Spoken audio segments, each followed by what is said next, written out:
बारे में काफी कुछ बताने का समझाने का काम करेंगी माननीय रेणु कुशवाहा जी।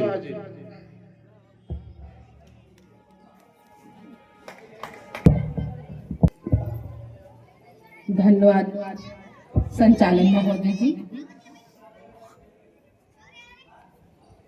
सबसे पहले परम श्रद्धेय महात्मा बुद्ध जी को मैं अपना श्रद्धा सुमन अर्पित करती हूँ। आज इस जन अधिकार पार्टी के तत्वाधान में माननीय बड़े भाई, हम सबके पुराने साथी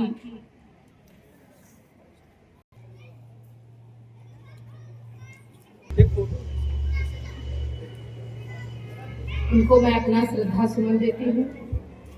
माता सावित्रीबाई फुले जी का आज 3 तारीख को पुराने साथी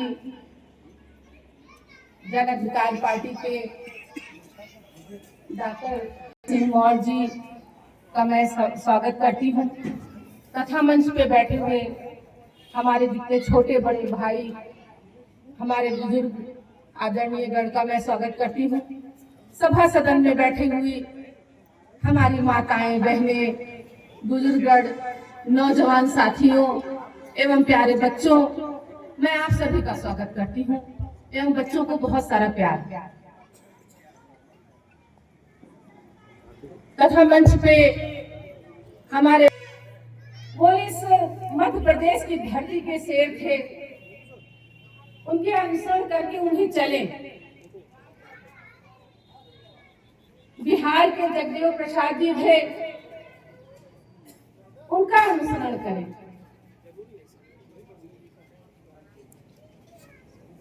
महापुरुष थे, सभी लोगों का आपको अनुसरण करना चाहिए। माता सावित्रीबाई फुले भारत की वो महिला है जिन्होंने सबसे पहले शिक्षा शुरू किया। महिलाओं के लिए उन्होंने बात किया, महिलाओं की शिक्षा पर ध्यान दिया। जिस देश में हमें बोलने का अधिकार नहीं था, हमें अपना सम्मान, हमारे अपने सावित्रीबाई फुले हम महिलाओं के लिए लड़ाई नहीं लड़ी। वहाँ पे सोफा पे बैठ रहे हैं तो जब वो 9 वर्ष की उम्र में शादी करके आई तो उनके पति महात्मा ज्योतिबा राव फुले शिक्षा देने के बाद उनमें एक जागृति आई। वो शिक्षा के लिए बाहर निकली तो इस समाज के जितने असामाजिक तत्व के लोग थे उनके ऊपर कीचड़ फेंकते थे, गोबर फेंकते थे। माता सावित्रीबाई फुले 2 साड़ियां लेके जाती थी, एक पहन कर जाती थी और एक लेकर जाती थी, क्योंकि जब वो शिक्षा के मंदिर विद्यालय पहुंचती थी तो वो साड़ी गंदी हो जाती थी। फिर वो साड़ी चेंज करती थी और चेंज करने के बाद वो अपने समाज की महिलाओं को, बेटियों को शिक्षा देने का काम किया। और इस समाज में जो लोग थे जो विरोध करते थे शिक्षा का, उन्हीं की बेटियों से उन्होंने सबसे पहले शुरू किया कि बहुजन समाज के ही लोगों का, की नारियों का प्रताड़ना नहीं था, वो अपने भी समाज के लोग महिलाओं का प्रताड़ित करते थे, उनको शिक्षा नहीं दी जाती थी। अगर वो छोटी छोटी उम्र में विधवाएं हो जाती थी तो उनके बाल मुड़वा दिए जाते थे, उन्हें कोई अधिकार नहीं था, ना वो गहना रख पाती थी, ना वो पैसे रख पाती थी, ना उनके नाम से कोई संपत्ति था। मैं तो कहती हूँ कि आज हमारी जो माताएं बहनें हैं, जो बेटियां हैं, वो उनका धन्यवाद करें कि माता सावित्रीबाई फुले हमें जो है वो शिक्षा का अलग जगह पे गई है, जो आज हम भारत में खड़े होकर बोल पाते हैं, जो हम ये कह पाते हैं कि हमें भी शिक्षा चाहिए, हमारा भी अधिकार है। तो आप सभी लोगों को माता सावित्री बाई की फोटो अपने घर में रखनी चाहिए, बुद्ध जी की रखनी चाहिए, बाबा साहब की फोटो रखनी चाहिए। इन सभी लोगों ने हमको जो है समाज में एक जगाने का काम किया है। हमारा समाज एक सोया हुआ समाज है और आज भी सोया हुआ है।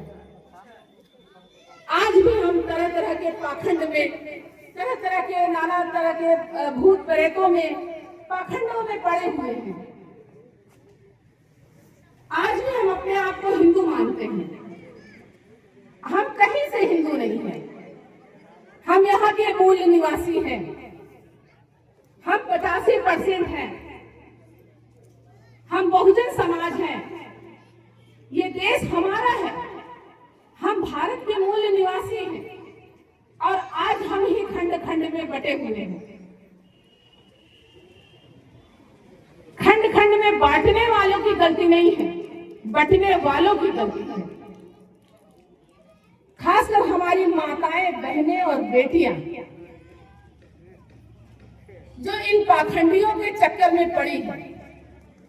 अभी कहीं कथावाचक वाले आ जाते तो न जाने कितनी भीड़ हो जाती है, मगर जहां ज्ञान और ध्यान और विज्ञान और शिक्षा की बात होती है वहां सबसे कम हमारी माताएं, बहनें, नौजवान साथी, नौजवान युवा, बच्चे यही मिलते हैं।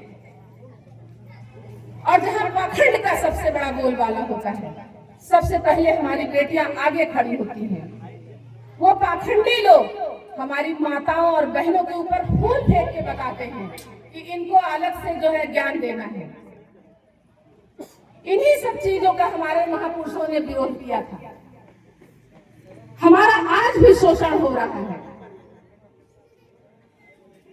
और शोषण हमारा क्या हो रहा है? धार्मिक शोषण हो रहा है। धर्म से हमारा कोई लेना देना नहीं है।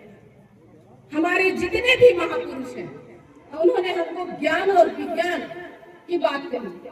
बाबा साहब ने कहा कि हाथ में कलम होनी चाहिए, बेटियों को, महिलाओं को शिक्षित होना चाहिए, उन्हें अपना अधिकार पता होना चाहिए। इसलिए बाबा साहब ने संविधान लिखा। आप संविधान हाथ में लेने के बजाय, आप संविधान पढ़ने के बजाय आपने रामायण और गीता हाथ में लिया। इससे आपका विकास नहीं हुआ, आपका पतन हुआ। आप जिस दिन ये जान जाएंगे कि संविधान में हमें कितना अधिकार दिया है, हिंदू कोड में खासकर ये महिलाओं के लिए ही बना था, जिसमें शिक्षा से अधिकार लेकर आपके बच्चा होने तक का उसमें पूरा अधिकार आपके लिए दिया गया है और ये बाबा साहब ने दिया है। उन महिलाओं के लिए बाबा साहब ने अपने पद त्याग दिया जो महिलाएं उनको जान, सुबह उठकर उनको जो है प्रणाम नहीं करती हैं। उन महिलाओं के लिए बाबा साहब ने जो है इस्तीफा तक दिया था अपने मंत्रिमंडल पद से। हमारे पुरखों को हाथ में कलम दी गई तो उन्होंने सबको बराबर किया, उन्होंने शिक्षा की बात की। मगर इन पाखंडियों के हाथ में कलम दी गई तो इन्होंने मनुस्मृति का ज्ञान दिया और वहां बताया कि नारी कितनी गंदी होती है। जिस नारी से आप जन्म लेते हैं आप उस नारी को गंदी बताते हैं। आपका मनुस्मृति हमें गंदा बताता है और वही संविधान आपको सम्मान देता है, आपको एसपी बनाता है, आपको डीएम बनाता है, आपको शिक्षिका बनाता है, आपको एक अच्छी माँ बनाता है। क्योंकि घर में जो बच्चे पैदा होते हैं सबसे बड़ा गुरु उनकी माँ ही होती है। अगर माँ ने बच्चों को ज्ञान अच्छा दिया, शिक्षा की तरफ दिया, सामाजिक ज्ञान अच्छा दिया, पारिवारिक ज्ञान अच्छा दिया, वही बच्चा जो है देश का जो है कर्णधार बनता है। जिस माँ ने अपने बच्चों को अच्छा ज्ञान और ध्यान दिया, जिस माँ के अंदर कोई ज्ञान ही नहीं था कि हमें समाज में, हमें घर में, परिवार में कैसे रहना चाहिए, वो बच्चा क्या बनेगा। माँ ही सबसे बड़ी धुरी है इस समाज की, महिलाएं ही सबसे बड़ी धुरी है इस समाज की। माता सावित्रीबाई को आप देख लीजिए, उनको अपना बच्चा नहीं था, पर वो देश के सारी महिलाओं को, सारी बेटियों को, सारे बच्चों को उन्होंने जगाने का काम किया। बाबा साहब के 4 बच्चे खत्म हो गए इस समाज को जगाने के लिए, मगर बाबा साहब ने सारे समाज के लिए लड़ाई लड़ी। उनको जब कलम दी गई संविधान लिखने के लिए, तो उन्होंने किसी से बदला नहीं लिया, उन्होंने सारे समाज को अपना किया और सारे समाज के लिए उन्होंने बराबर संविधान लिखा। किसी के लिए ऊंच नीच, जाति पात कुछ भी ऐसा नहीं लिखा। इसलिए मैं अपनी माताओं बहनों से कहना चाहती हूँ कि अपने महापुरुष, जो हमारे श्रद्धेय महापुरुष हैं, उनकी किताबें पढ़िए। आजकल मोबाइल का जमाना है, बड़े बड़े एंड्रॉइड फोन हाथ में लिए रहते हैं, फोन पर सब कुछ है। आप यूट्यूब खोलिए, महापुरुषों का नाम बोलिए, हमारे महापुरुषों के बारे में उसमें ज्ञान है। आप उनको सुनिए, देखिए, समझिए। जब तक आप समाज के लिए, शिक्षा के लिए लड़ाई नहीं लड़ेंगे, विज्ञान की तरफ नहीं जाएंगे। महात्मा गौतम बुद्ध ने क्या कहा था? उनके एक बात से ही ये देश का संविधान लिखा गया है, अपदीपो भव। अपदीपो भव का मतलब होता है, बुद्धम शरणम गच्छामि का मतलब होता है किसी के शरण में जाके चाटुकरता नहीं करना, विज्ञान की तरफ जाना। और आप अपने दिल में खोज कर देखिए, आप में सब कुछ विद्यमान है, आप में ज्ञान भी है, आप में ध्यान भी है, आपके अंदर ही दिया जल रहा है। महात्मा गौतम बुद्ध को रोज आप याद करें, बाबा साहब को रोज याद करें, माता सावित्रीबाई को रोज याद करें, महात्मा फूले को रोज याद करें, पेरियार रमा स्वामी जी को आप रोज याद करें। ये सब हमारे पूर्व पुरखे हैं, ये हमारे लिए उस समय संघर्ष करे जब हम गुलाम थे, जब पूरी तरीके से इस भारत में जो है मनुस्मृति लागू था। परंतु आज भी देश जो है संवैधानिक रूप से संविधान है, लागू है, उसके बाद भी हम जो है गुलाम बने हुए हैं।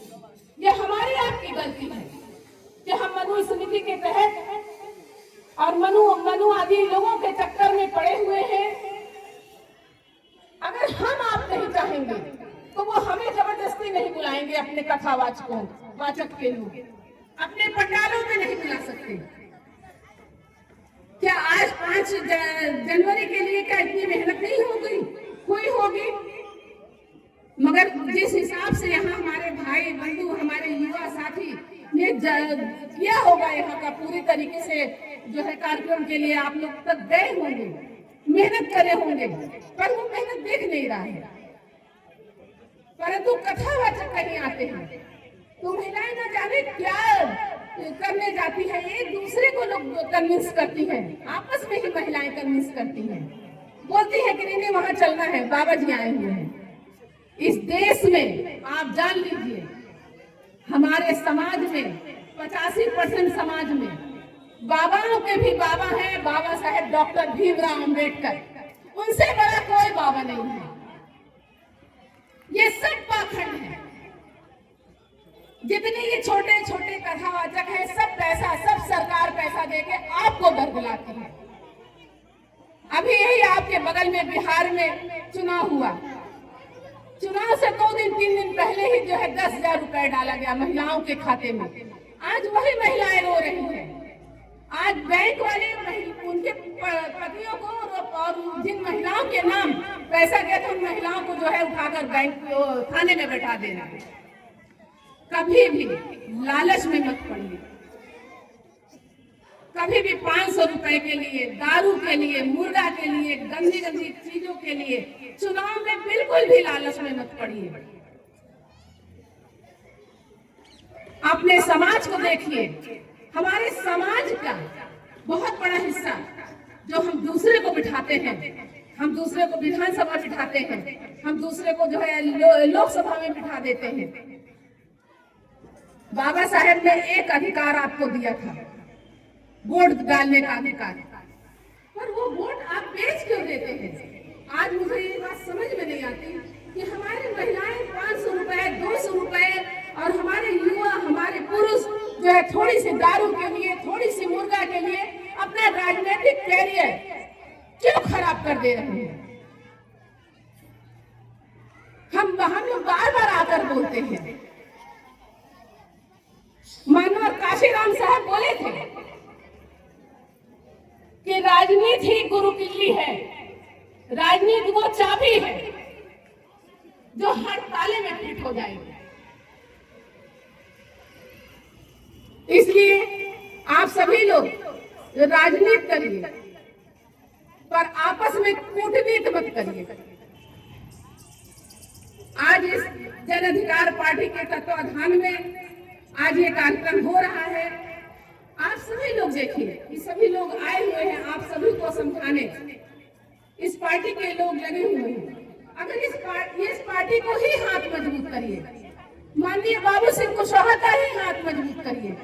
आपको कोई समझ में नहीं आ रहा है तो आप बाबू सिंह कुशवाहा का ही हाथ मजबूत करिए। आप उन्हें ही कहिए कि जो है हम जो है अपने ही समाज को देंगे। आप देखिए तो आप 85% हैं, आप 85% हैं, फिर भी हम सरकार में नहीं हैं। एक को जो बनते हैं वो भी दूसरे दल से बन जाते हैं। हमारे अपने पास सब कुछ है, हमारे पास धर्म भी है, हमारे पास राज सत्ता भी थी, हमारे पास धार्मिक भी था, हमारे पास शिक्षा भी था, सब कुछ था, परंतु हमने अंधविश्वास के सारी पाखंडवाद, अंधविश्वास में जाकर हमने सारी अपनी व्यवस्थाओं को जो हमें चाहिए था, हम शासक हैं यहाँ के, हम यहाँ के मूल निवासी हैं, शासन सत्ता हमारी थी यहाँ, हमें यहाँ का राजा होना चाहिए था, यहाँ का शासन सत्ता संवैधानिक रूप से हमारे हाथ में होना चाहिए था, परंतु हम किनको देते हैं? वो 3% वाले जो सिर्फ मुट्ठी भर है। हम 85% क्योंकि एक नहीं है, क्योंकि हम पाखंड और अंधविश्वास में पड़े हुए हैं, हम बाबाओं के पीछे पड़े हुए हैं। मंदिर आप चली जाती हैं, आप अपने घर में पूजिए। धर्म अब आपका अपना चीज है, धर्म दिखावे का चीज नहीं है। महात्मा बुद्ध ने यही कहा है कि आप दीपो भव, आप अपने अंदर देखिए, आप अपने अंदर झांक कर देखिए। जिस दिन आप ध्यान लगाने लगेंगे, जिस दिन आप अपने अंदर देखने लगेंगे, आपके अंदर जो प्राकृतिक रूप से जो एक छिपी हुई जो कला है, जो आपके अंदर एक शक्ति है, वो आपके अंदर खुद निकल कर आ जाएगी। आपको पाखंड की जरूरत नहीं पड़ेगा।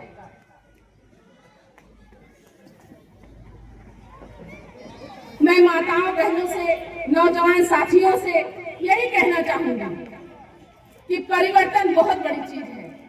जब तक आप पाखंड को नहीं छोड़ेंगे, आप अंधविश्वास को नहीं छोड़ेंगे, आप ये भूत प्रेत नहीं छोड़ेंगे, आप मंदिर जाना नहीं छोड़ेंगे, तब तक आपका कोई विकास होने वाला नहीं है। अगर मंदिर से विकास होता तो पुजारी वहां खड़ा नहीं होता, वहां केवल वो दान दक्षिणा के लिए खड़ा रहता है।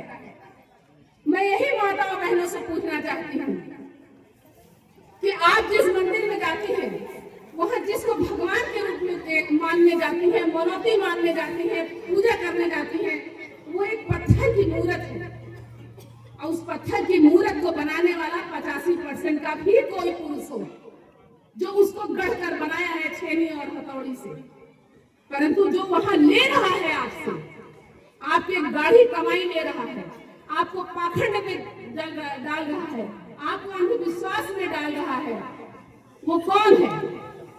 वो 15% के लोग ही हैं, वो 3% वाले ही हैं। आपको क्या दे देते हैं वो? आपको कौन सा विकास हो रहा है? आप जो 400-500 रुपए रखती है अपने पास छिपाकर ईश्वर के नाम पर, वो वहां जाके चढ़ावा चढ़ा देती है। आप खाइए पीजिए, अच्छी शिक्षा, वो किताब खरीदिए। बाबा साहेब की इतनी अच्छी अच्छी किताबें हैं, उनकी किताबें खरीदिए। महात्मा फुले जी की इतनी अच्छी किताबें हैं, गुलाम के भी पढ़िए। आप अपने महापुरुषों को जानिए। जो कौम, जो समाज अपना इतिहास भूल जाता है, अपना इतिहास नहीं जानता है, वो समाज का पतन होना निश्चित है। आप अपना इतिहास भूल गए हैं, आप उस मौर्य वंश को भूल गए हैं जो मौर्य वंश ने, सम्राट अशोक ने, सम्राट चंद्रगुप्त मौर्य ने, हमारे वंशज हैं, हमारे पूर्वज हैं, हम उनके वंशज हैं। आप ये बात कैसे भूल गए कि आप 10-10 राजा के जो है वंशज हैं? हमारे 10 राजा थे, सबसे अच्छा शासन हमारा चलता था। परंतु आज संविधान लागू होने के बाद भी आप देखिए, अभी भी हम जन मनुस्मृति के आपके ही इसी मध्य प्रदेश में लोगों को कहीं जूते में पानी पिलाया जाता है, कहीं उनके मुंह पर पेशाब किया जाता है। क्या आपको वो मानते हैं? आपको इंसान मानते हैं? नहीं मानते। वोट लेना होता है तो बोलते हैं कि आप हिंदू हैं,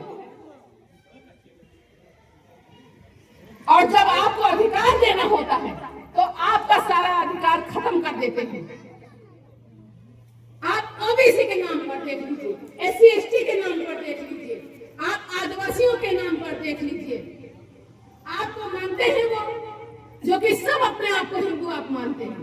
ओबीसी, SC/ST, आदिवासी सब अपने आप को हिंदू मानता है, परंतु क्या वो आपको मानते हैं हिंदू? आपका आरक्षण, आप आरक्षण की मांग करते हैं, आपका आरक्षण खत्म कर देते हैं। अभी केंद्र में सरकार है, सारा आरक्षण ओबीसी का खत्म कर दी, SC/ST का आरक्षण खत्म कर दी,